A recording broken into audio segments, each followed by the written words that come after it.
Que l'Outaouais se lève. Votre source d'information. Société avec Frédéric Bérard. Ah, mais quel bonheur, mais quel privilège aussi, quel bonheur. Il y a quelqu'un dans l'au-delà qui a fait en sorte que mardi, paf, pif, paf, paf, coupe la ligne. Non, ils se parleront pas matin. Bon, ça va, mon Fred?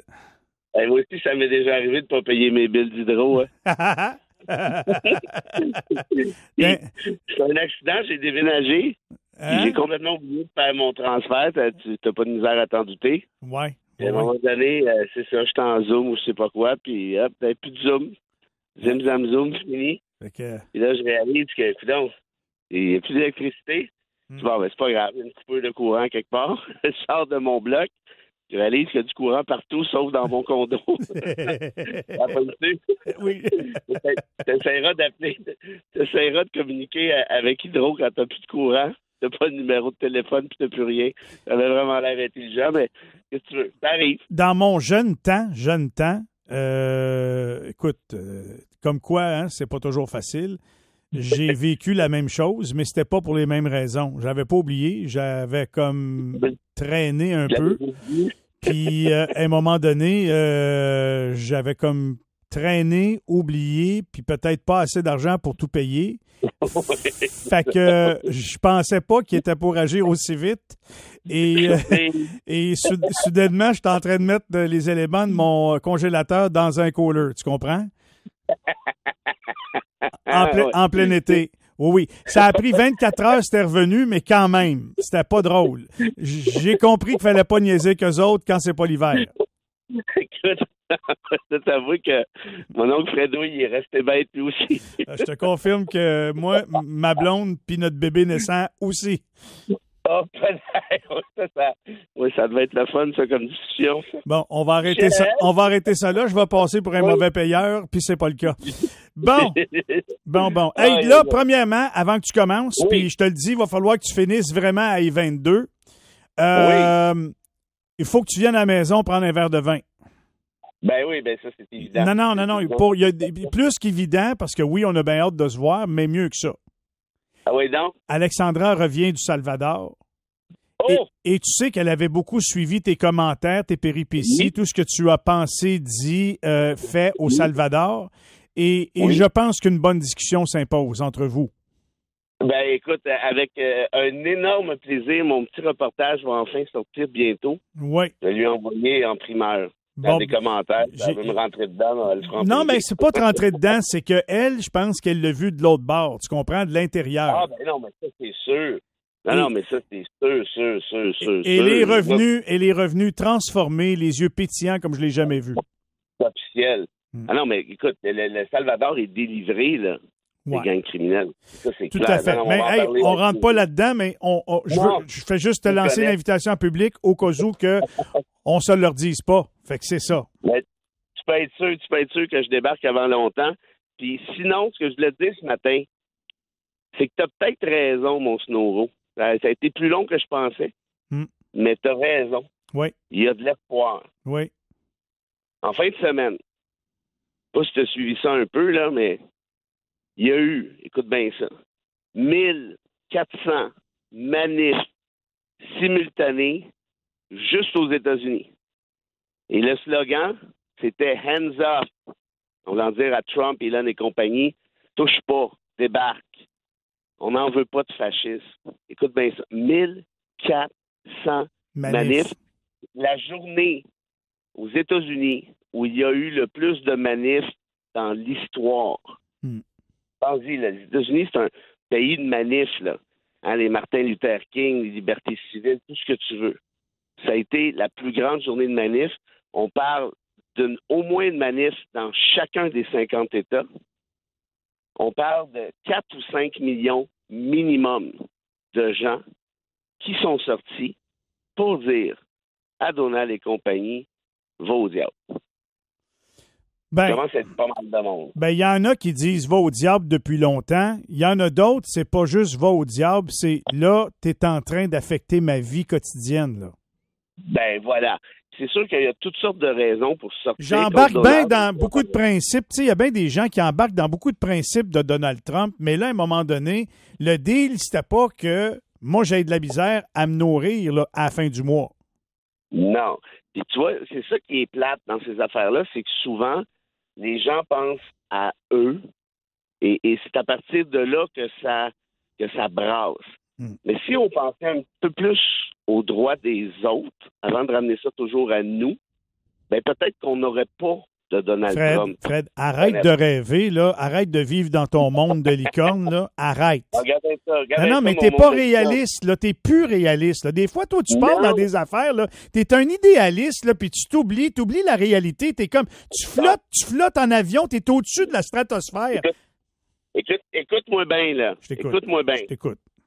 En Serbie, là, au moment où on se parle, il y a 50 à 60 000 jeunes, les universitaires, les plus jeunes, un petit peu plus vieux, qui se promènent partout dans le pays. Partout. Imagines-tu? 50 60 000 personnes qui marchent chaque jour. Et ces jeunes-là, et à Tach-Tatuc, viennent d'être nommés candidats au prix Nobel de la paix. Appuyés par Madonna, Annie Ernaux, qui est une grande écrivaine française, puis il y a une pétition de 30 000 personnes pour qu'ils gagnent le prix. Tu sais pourquoi? Parce que le 1er novembre dernier, dans un abribus, une espèce de gare de train, je n'ai pas trop compris exactement quoi, il y a une quinzaine de personnes qui perdent la vie. Paf, d'un coup. Pourquoi? C'était fait tout croche. Ils ont enquêté rapidement. Il y a beaucoup de corruption en Serbie. La job a été botchée. Solide. C'est ça qui a provoqué l'accident, puis c'est ça qui a provoqué la mort d'une quinzaine de personnes. Ces jeunes-là ont dit, là, la corruption dans le pays, ça va faire. C'est assez. Et là, au lieu de rester assis sur notre popotin, à boire du kombucha en regardant Netflix en pantoufles, on va se lever, ce même popotin, puis on va aller gueuler dans le pays. Ils ont fait une manif devant une université, là-bas. La police est rentrée dans le tas. Beding, badang, bang. En beau sauvage. C'est une manif de 15 minutes. Paf! Pacifiste à l'os. Et là, ils ont dit, ah ouais, vraiment? Vous voulez, en plus d'être corrompus, vous voulez nous empêcher de manifester contre la corruption? Ben, regardez bien ça aller. Et là, ils se sont ramassés en gang dans toutes les universités du pays. Et là, ils se promènent en région, partout.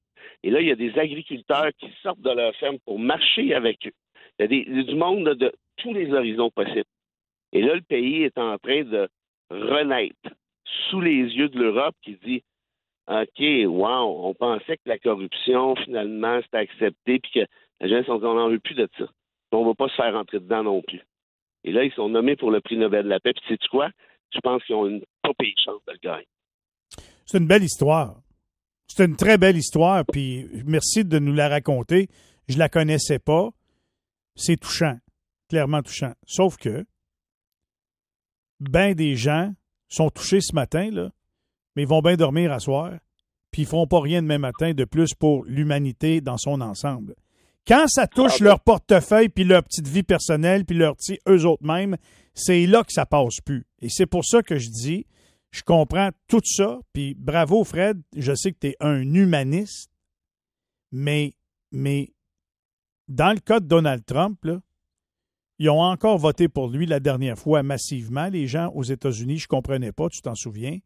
Puis là, ça commence à les toucher personnellement. C'est pas juste l'histoire, c'est parce que dans leur portefeuille puis dans leur vie quotidienne, il est en train de fucker la patente, là, lui. Et c'est pour ça que les gens décident de faire des manifestations là. Mais ça, je suis obligé d'être d'accord avec toi. Mais ça n'empêche pas ceci. C'est que l'humain a la mémoire courte. Hein? On va se le dire, là. Puis oui, il pense à son quotidien. Puis tu sais quoi? Je juge même pas. Parce que les gens travaillent en débile. Souvent, il y a de la difficulté à arriver à la fin du mois. On le sait, ça, surtout avec l'inflation. Ils couraillent à gauche, à droite. Ils font de leur mieux.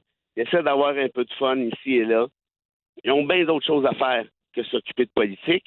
Puis parfois, ben, ils se font enfirouaper par un bandit qui s'appelle Trump et compagnie. On le voit bien, là, ce qu'il fait avec les marchés, là, il s'en met plein les poches avec sa gang de milliardaires, puis ils se trouvent drôles, font des vidéos. Ces gens-là se font rire en pleine face. Sauf que là, ils se disent justement, hey, on s'est fait avoir. Puis ça vient à ce que tu dis, là, on est d'accord là-dessus. On s'est fait niaiser. Mais c'était écœurant. Mais sais-tu quoi? Tant mieux. tant mieux que les gens se réveillent. Puis malheureusement, ça prenait cette leçon-là. Good. Nous, au Canada, on est doublement chanceux. Pourquoi? Parce que là, on le voit que les gens se réveillent ici aussi. Puis les gens voient ce qui se passe là-bas. Ils disent, ben, on veut pas de ça ici, nous autres. Je peux pas croire qu'en Amérique, puis je répète encore ce que je t'ai dit il y a 7-8 mois, je peux pas croire qu'en Amérique, le gros bon sens va pas primer. Ben là, il est en train de revenir. Puis tu as raison, malheureusement, de dire que c'est pas parce que c'est une question de droits fondamentaux, nécessairement. C'est pas ça la priorité, je suis d'accord. Mais ma job, c'est peut-être de dire, on peut apprendre aussi de ce qui arrive. On peut apprendre de l'histoire. Et à toutes les fois qu'on baisse la garde par rapport aux droits fondamentaux, il y a un petit fasciste qui se pointe le nez. Tout aussi plate que ça. Mais je respecte beaucoup tes opinions. Je suis généralement 100% d'accord avec toi, notamment sur la question des droits fondamentaux, mais je pense pas pantoute que c'est ça qui est en train de faire en sorte que le peuple américain est en train de se soulever. Moi, je pense que ceux qui étaient pour ou contre l'avortement sont encore à la même place. Mais c'est parce que là, financièrement, leur ménage est menacé. Financièrement, quand tu veux t'acheter quelque chose qui vient d'un autre pays, faut que tu payes beaucoup plus cher. Tout va coûter plus cher. La bourse plante, puis ça leur fait mal. C'est sûr, mais il n'y a pas juste ça. Tu sais, quand tu as le ICE qui procède à des arrestations en civil avec des masques. Oui.